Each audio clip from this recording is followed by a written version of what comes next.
Welcome to another episode of The Cynical Writer. Before we get started, I would just like to remind everyone that if you would like to support this channel, the best way to do that is to purchase my books. And I've left a link in the description section in case you're interested. And my latest book is called The Ecstasy and the Ignominy. It's somewhat a combination between A Tale of Two Cities, Crime and Punishment, a little of Crime and Punishment, and Anna Karenina. And it's written also in a very Shakespearean and occasionally also Dickensian kind of style, with a little bit of Melville as well. And so now I wanted to talk about, do the best writers always rise to the top? Sometimes you hear this.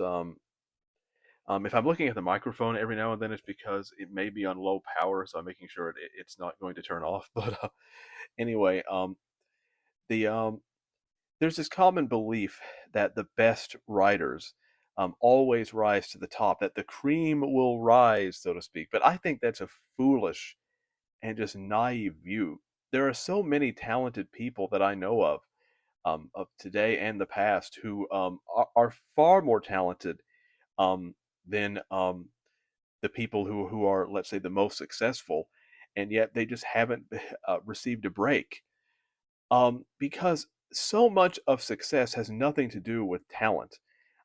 It's down to luck and many other factors. Um, Now, hard work and things like that, and talent, they will give you more opportunities to succeed, but there's no guarantee that you will succeed. So much of talent, so much of success in writing and in art and in life in general, is being at the right place at the right time. And a lot of people don't want to acknowledge that. They want to make it seem like, oh no, it's all about hard work. It's all about talent, this or that. But because somehow they think that that if if it's down to chance in some cases, that therefore somehow that's a pessimistic point of view. I actually don't think that is a pessimistic point of view, though. I mean, it is. I mean, in some ways, but it's not as pessimistic as the alternative view, because the alternative view is the reason you're not successful is because of you.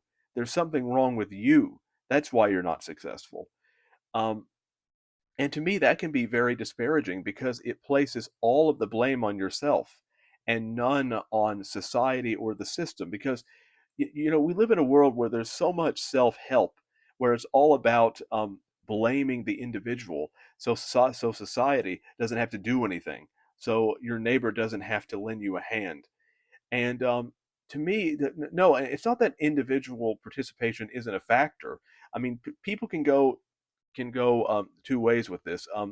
In some cases, they can think that that success or failure is solely due to society, which of course it isn't. Individual choices matter. But then on the other hand, people can blame everything on individual choices, which is also incorrect.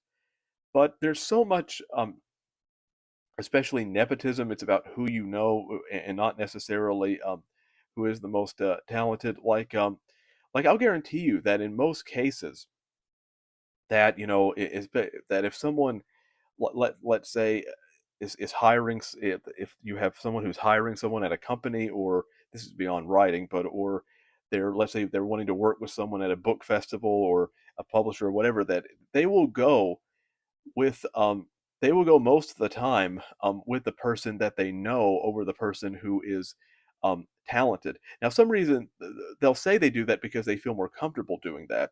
But here's the thing: is that by only going for the people who are mediocre, you're not going to have the best product that way. I mean, the best way, the way to get the best results is to get to know the talented people, so then they'll no longer be strangers.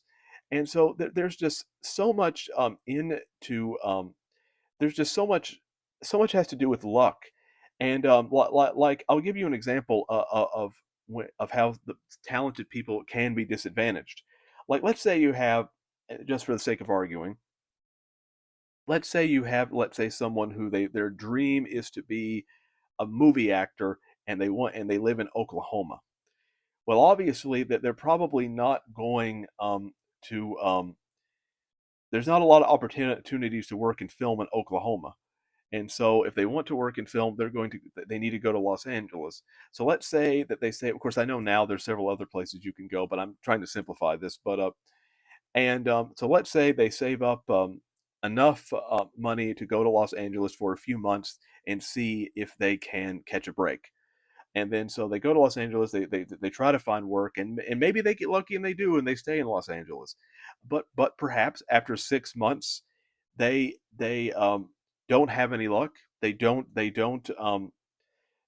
find any work. They're out of money, and now they have to go back to Oklahoma where they came from. And that person has far less luck than, let's say, someone who lives in Los Angeles and, let's say, is living with their parents, who can try and audition for things for years and eventually succeed, even if they're less talented, because being born there, they are in a better position, a luckier position than someone who has to come in from the outside. And so that's just one example of luck playing a huge factor in determining success. And or for example, when it comes to writing, you have instances where it's far more about, on social media, where it's far more about your charisma or your presence than it is about the actual book that you've written. If someone just happens to have better charisma, then they will succeed more with their book, even if they haven't actually written the best book. That's another case of luck happening. Or someone gets lucky with the algorithm, with a trendy topic or whatever, and then their book sells more. Um, there's just so many factors that are just out of your control, and so the best authors, of course, will not always succeed. um, and especially if, the people that tend to succeed in society, the kind of artists that tend to succeed, they tend to be people um, who, let's say, somehow they're able to capture the cultural zeitgeist, so to speak, of the moment. Um, but if a writer is talented, but what they've written is out of step with the cultural zeitgeist, or they're ahead of their time or whatever, then they won't necessarily succeed. Um, there are many examples of famous writers who did not succeed in their lifetime, including writers like Herman Melville and and Poe did not succeed in his lifetime, and and several of the famous romantic poets. I don't want to get their names wrong, but I'll have to look it up again. But I know one of the poets, um, the spent like years trying to succeed and writing his poetry. I want to say it may have been William Blake. I might be wrong though, or Samuel Taylor Coleridge, one of them. Um, that spent years basically writing poetry in isolation. Nobody cared.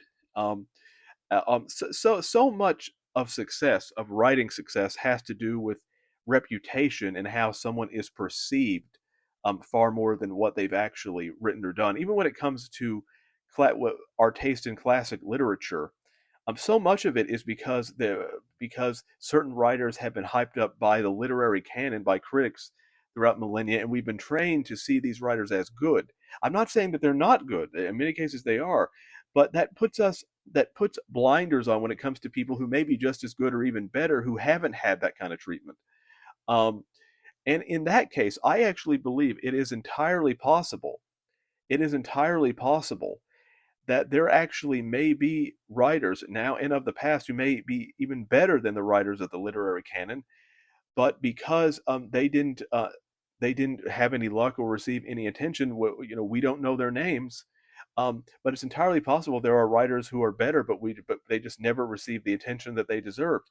It's quite possible, for example, that Bob in accounting in the 1920s wrote a masterpiece, but he couldn't get it published. And then in the 1950s, he died. That manuscript is still in a drawer somewhere, undiscovered, and it may be the best thing ever written, but we'll never know it, because Bob was not fortunate enough to get his work out there. And so this idea that if you're talented, that means you're guaranteed to succeed, to me, that is just absolute nonsense. Of course, you're not guaranteed to succeed because the world is not fair. It is not a fair place. Good people die every day. Evil people sometimes live to be over 100. In fact, I find that that happens quite often. The good people are so burdened with being good that they often die prematurely, whereas the evil people, because they have no heart, go on living forever. And so the world is not a fair place. So to naively think that if you're talented, that therefore somehow you will succeed as a writer, I think that's just highly naive.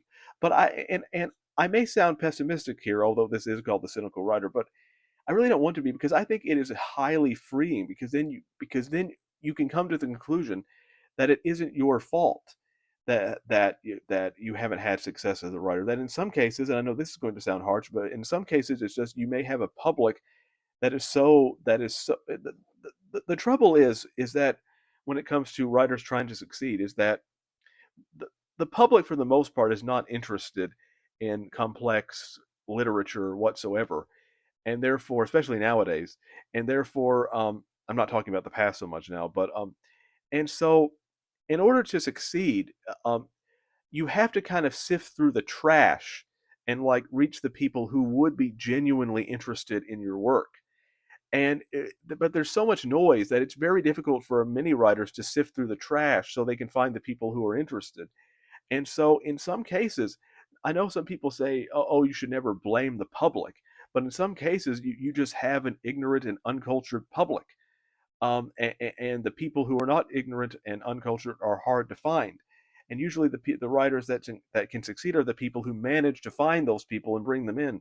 But that's very difficult. And if everyone knew how to do it, if every writer knew what the secret was, then they would be able to do it very easily. But if a writer can't, that doesn't mean that they're not talented. That there are many other societal factors at play involving luck and prejudice and many other factors that can prevent it. And so, but in some cases, though, you have any society that would elect certain kinds of leaders, um, any society that would do that, of course, isn't going to be in some cases interested in classic or complex literature. And so, in some cases, it's just the fault of society. So, in some cases, just maybe there are factors that play involving the life of the individual. Um, for example, I'll give you another example for example, if you have a writer born where I live, if in Kentucky, I don't have a lot of literary connections and people that I can talk to in person. If I lived in New York City and I lived among, the literary intelligentsia there, I may be able to talk to people and persuade people, and I would maybe be more successful there because I would have more opportunities to promote myself than I do in Kentucky. Because that's another. But so even things something like region can play a role in preventing an author from succeeding. Now, I'm not saying that I'm not succeeding solely because of that. I mean, you have someone like Faulkner who lived in Mississippi most of his life who succeeded. So I'm not saying that's solely to blame, but I'm saying it can be a contributing factor. And so, but there are so many things in life that are just outside of our control. There are so many random acts and random events. Life is chaotic. Um, and for that reason, I don't think that it's ever a good idea to blame an author and say they're not succeeding because they're not talented enough. Because there's so much evidence for that there have been plenty of writers who were highly talented who also didn't succeed. And even and here's another thing is that you have some writers who a writer can be lucky sometimes even later with their reputation when their reputation let's say they may not have been successful in their lifetime, but but they became successful with their reputation later on. Their reputation became lucky, even though they were not. And so there are just so many random factors that go into success. And that's why I think an author should always be grateful when they are successful because they are in a very lucky position. I think that realizing that so much of success is down to luck is freeing because it makes the author humble, where they can say, I'm so fortunate to be here, not, well, I succeeded because of my God given talent. Your talent may be God given, but that doesn't mean your success necessarily was. And so I just think authors need to be humble and realize that just because you're talented, that doesn't always mean that you're going to rise to the top. But you shouldn't view that, you shouldn't be pessimistic about that, because I think that's actually freeing, because authors can then say, well, it's not entirely my fault, and I can just write and let the cards fall where they may. So I hope you enjoyed this video. Again, if you would like to support this channel, my books are linked in the description section. And until next time, goodbye.